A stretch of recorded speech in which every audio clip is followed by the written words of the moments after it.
मारीच, महाराज मारीच, मारीच, मेरे यार मारीच।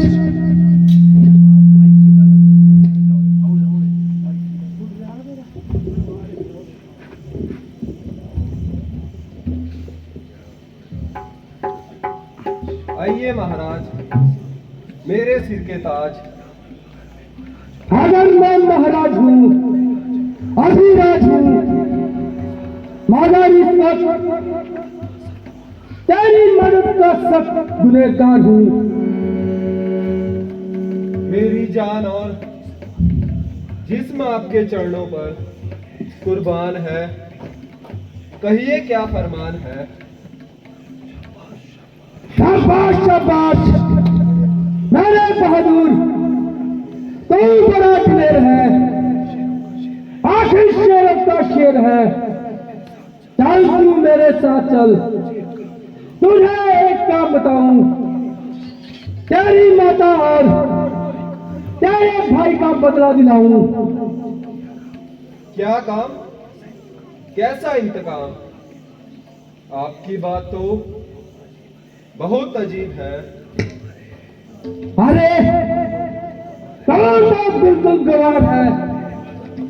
तेरे माता पिता और तेरे भाई के कातिल राम और लक्ष्मण पंचवटी में आए हैं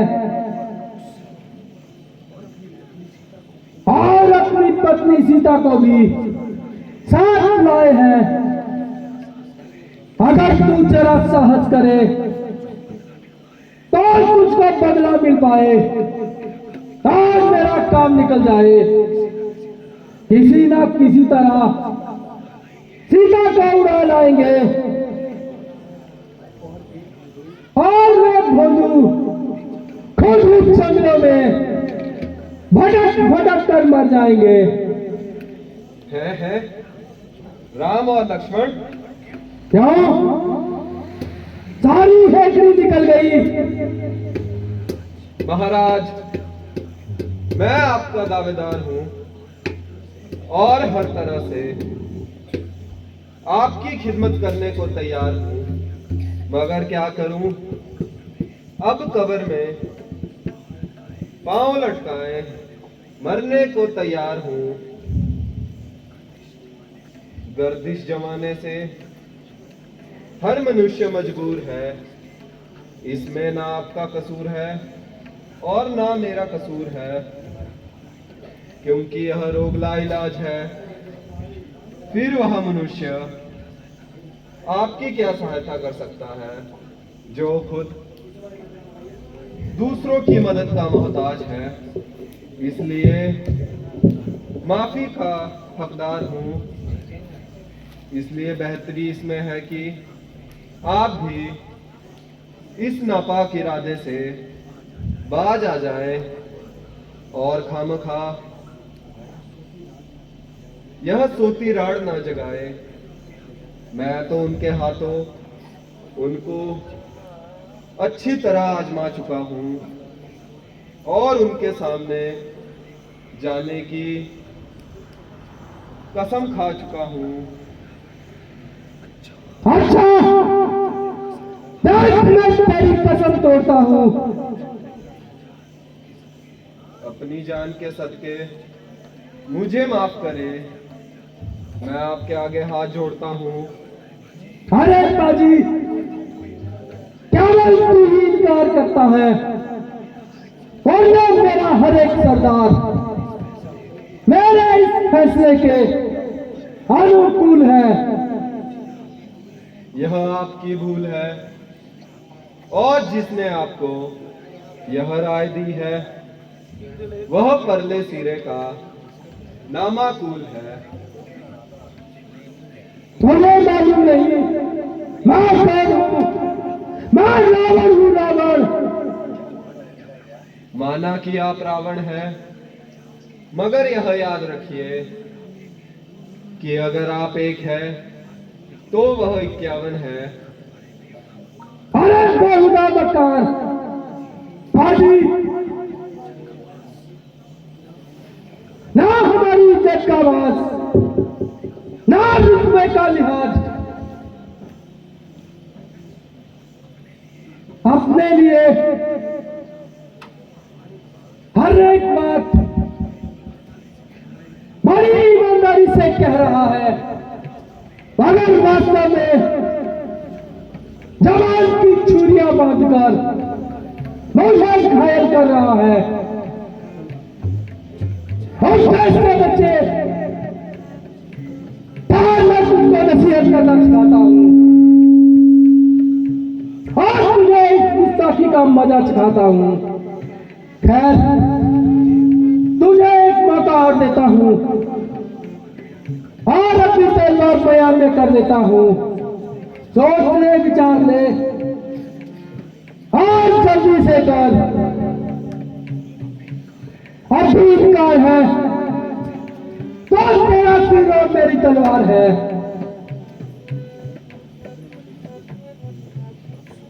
अफसोस, यह बिन बुलाए की आफत और तेरी जान की शहामत। ना किसी से झगड़ा, ना तकरार, आ बैल मुझे मार। अब तो बस हाँ, बड़ा बुरा फंसा, दोनों तरफ मौत का शिकार।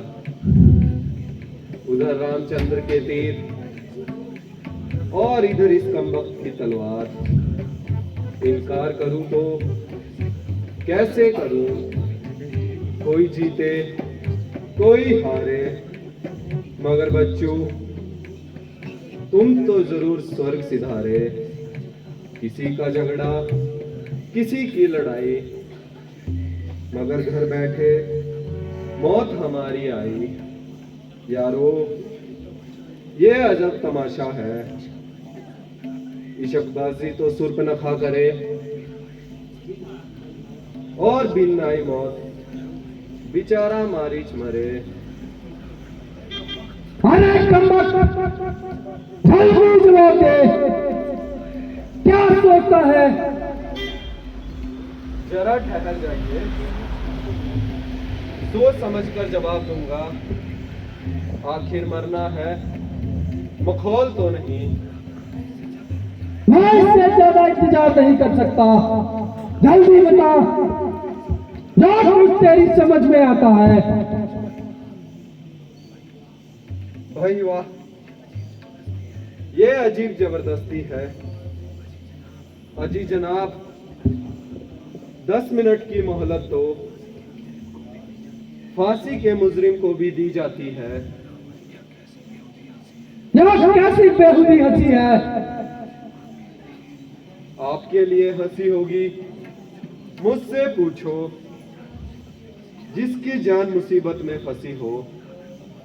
भगवान, तू मेरी नरमी का नाजायज फायदा उठा रहा है और कैसी की तरह जुबान चला रहा है।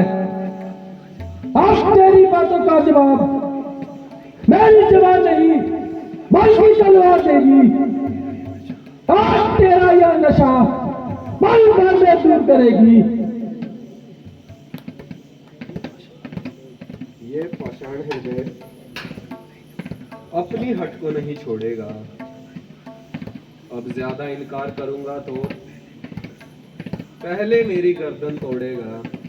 अच्छा, जो हो सो हो, मरना तो आ ही गया है, फिर कायर क्यों कहलाऊं और इस दुष्ट के हाथ से और अपनी जान ना गवाऊं।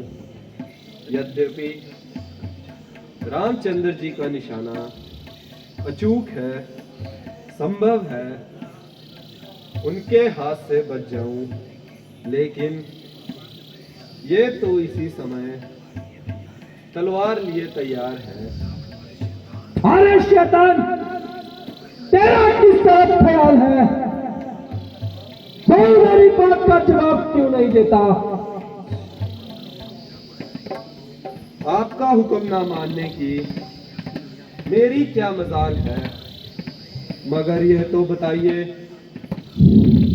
कि आपने अपनी कामयाबी के लिए क्या उपाय सोचा है? शाबाश शाबाश मेरे बहादुर सिपाही, अगर तू मेरे साथ है तो उसको उड़ा लाना बिल्कुल मामूली बात है। कुछ समय के लिए पंचवटी के पास रुकेंगे और किसी मौके का इंतजार करेंगे। बस जिस वक्त सीता को अकेले पाएंगे उठाकर रफू चक्कर हो जाएंगे। इतना काम तो आप अकेले भी कर सकते हैं, फिर मेरी क्या जरूरत है? बहुत ही बड़ा दुख है।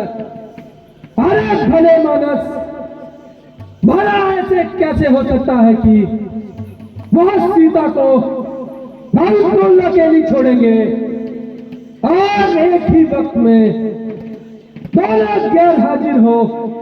इसलिए उनमें से कोई भी वहां से जरा कदम हटा ले और दूसरे को तू धोखे से बुला ले।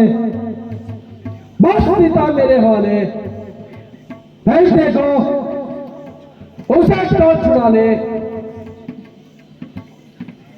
जब आप खुद जानते हैं कि दोनों की गैर हाजिरी वहां से असंभव है, फिर हम उनको वहां से किस तरह हटा लेंगे? अगर वो वहां से किसी भी तरह ना टले तो कोई और तरकीब बनाएंगे।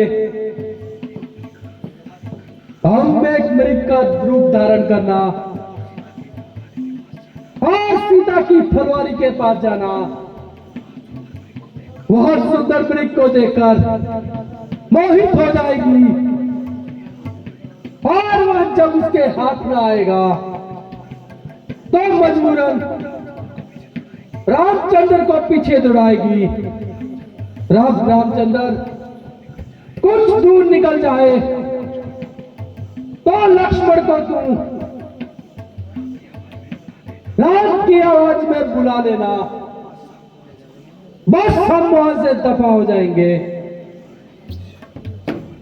अच्छा महाराज, चलिए चलते हैं।